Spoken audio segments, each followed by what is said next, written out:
How to surf a green wave. So if you are watching this video, chances are you're watching all the people out the back catching those great set waves and you're wondering how you can do the same. In this video, I'm gonna show you exactly that. But first, if this is the first time that you're here, my name is Kyle Russ. This is Hydro Mind. I'm teaching surfers how to catch more waves, how to catch better waves through at-home training systems so you can surf better and have more fun. If that's something you're into, make sure you subscribe to this channel so you don't miss a thing. Now let's get into the video.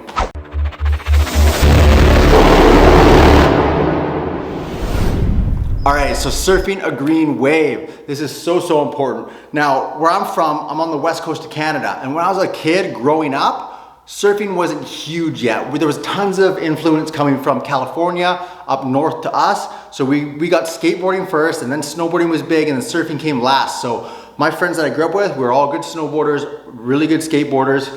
But when we got into our teens and into our early 20s, I'd been surfing my whole life, but most of my friends who were great snowboarders hadn't. So I've taken a lot of people surfing for the very first time. People who are really versed in board sports, who are great athletes, have all the stoke and all the desire, but every single time they hit these exact same roadblocks that prevented them from going out past the break and getting those green waves. So I am very qualified to teach you how to get out there and get those great waves. So first, very most important thing, you have to get out past the break.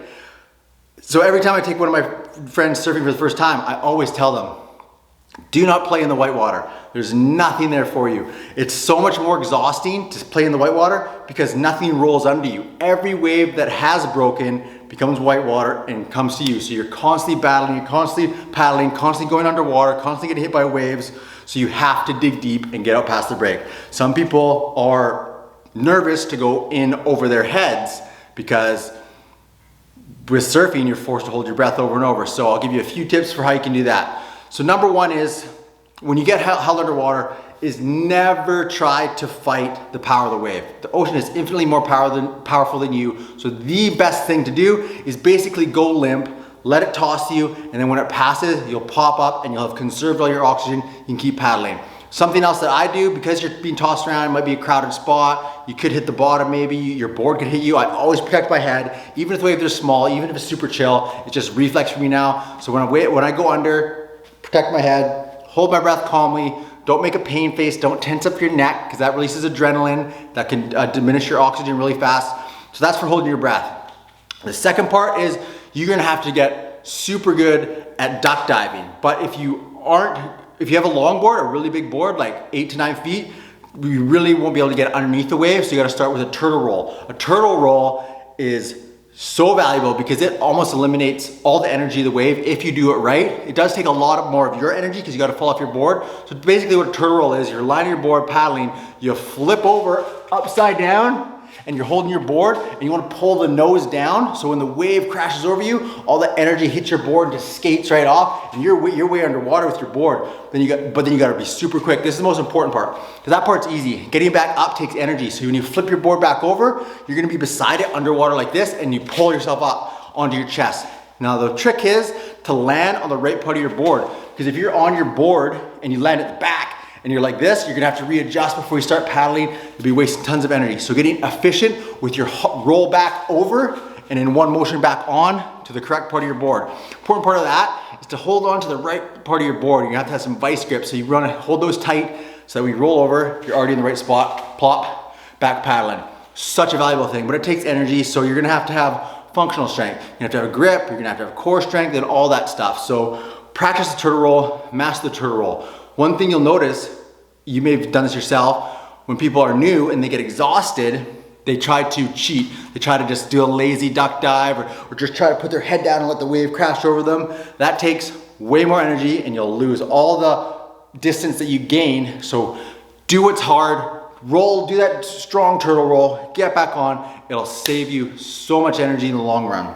The next part is you gotta have great paddle strength, because you're not gonna get up past the break unless you have great paddle strength, because you have to continue. You have to be able to, surfing is an endurance sport because you're always paddling. 99% of the time you're paddling, but you're doing it while you're forced to hold your breath over and over. So I recommend to everyone, if you've watched any of my videos, you know I'm always talking about breath training. I'm always talking about paddle training because that's your vehicle and your fuel to even be a surfer. So you've gotta hit those. So I've got tons of videos with those. You can go back, so build those for sure. So you have to have those.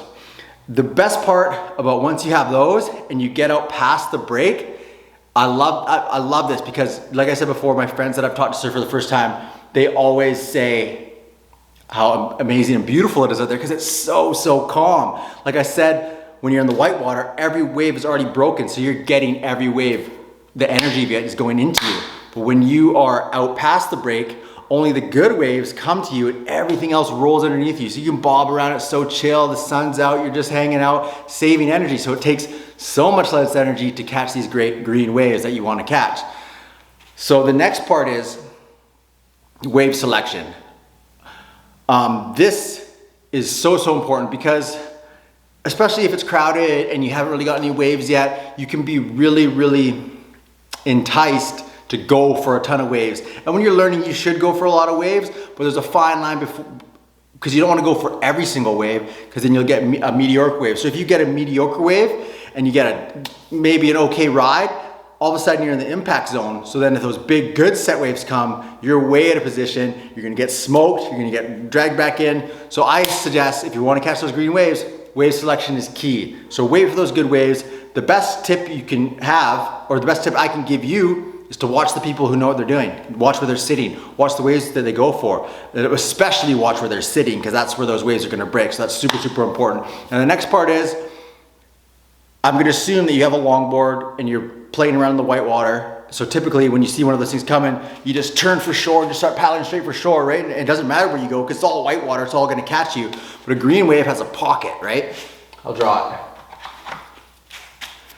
So a green wave, it's breaking right here. This is down the line. So this is the peak of the wave here. This is where you travel on the line. You have to be right here. You can't be on this part of the wave, this part of the wave, this part of the wave, this part of the wave. You have to be right in the pocket. So instead of turning for shore and paddling towards shore, you gotta go parallel to shore, laterally, left or right. So when you see when you're sitting, you're looking out to the ocean, the waves are coming in towards you. So when you see a big peak of a wave, so the waves, a way to read waves, that's the next tip, is, so a wave has three parts. So it has the peak, which is the highest part of the wave, and then it's got the toe, which is the lowest part of the wave, but in between is the shoulder. So it's this part of the wave. Like all this in here is the shoulder. So how much of water is in there between the shoulder and the toe of the wave is how much water is in that wave. So that's how good of a ride you're gonna get. So if you have a giant peak, but no shoulder, and it goes peak to toe, there's not a ton of water in there, right? So it's gonna be a short ride. So you want to look for the waves that have a defined peak, long shoulder, and those are the waves that you want to go for. So that's wave selection, that's reading waves, and then paddling laterally. The next thing is the takeoff. So popping up and then riding down the line, because you can't just go straight, you got to go down the line, right? So a pop-up is going to be a little bit different because the wave is steeper. Because the wave is steeper, if you're really forward on your board, your nose can dive down and dig into the water and you just fly over the front. So what you have to do, so if that happens, and you're going down the wave, if you see your nose going underwater, you have to check your posture. So if you go up like this takes a ton of back strength. So one thing you'll notice when you see beginner surfers, when they get tired, the first thing to go is their posture. They're paddling like this and like this, like this. So it's a static hold, right? You gotta hold up like this. So that takes a lot of back strength, a lot of core strength, and you have to have shoulders back. Again, that goes into paddle strength and that goes into functional movement training, all that stuff. But that's the best tip I have for you. And also, standing up too early is a big mistake as well, because you want to make sure you've matched the wave with the speed. So another tip that I always give is if you think you're in the wave, paddle 2 more times and then pop up fast. Your pop up has to be fast. So I have a pop-up video. I'll put a link for it right here so you can figure out how to pop up fast. There's a lot of tricks to it and that video will be super helpful. But other than that, the wave's gonna be steeper and you're gonna have to, like I said, have your posture really, really good because that'll lift the nose of your board when you're in those situations. Next, for going down the line, it's all where you're looking. It's all where you're looking. Even if you're facing towards the shore and going down the line is this way and you're paddling, you gotta be looking like this. You gotta be looking like this because you're gonna go where your head's looking. And so when you pop up, you will kind of naturally go that way, but you can't just rely on that only. You have to plan for it, so you can cheat a little bit and paddle to the side. But one thing, like again, if you watch beginner surfers and they're playing in the whitewater, they're all just like head down or head straight forward. They're not looking around what's around them. So you want to be looking typically 10 feet ahead of where you are, so you can know what's coming, but you also be down the line so you won't get caught behind in the whitewater. So other than those things, so those are the fitness requirements, the technical skills you'll need through pop-up wave selection and all, going down the line, all that stuff. That's really all you need. However, there is absolutely no substitute for time in the water, right?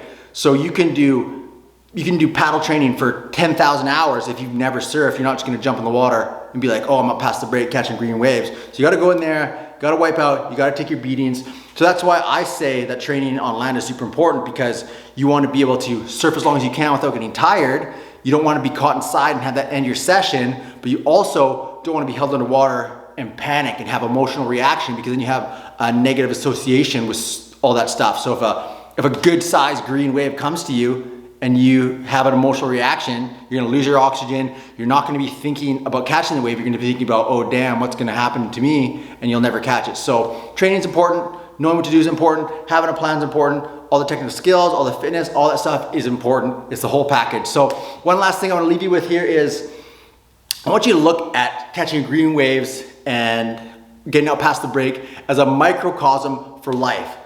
If you look at, I'll use successful people as an example, like say someone who becomes rich and successful and has money and has a great business, all that kind of stuff. And then you look at someone who's the opposite.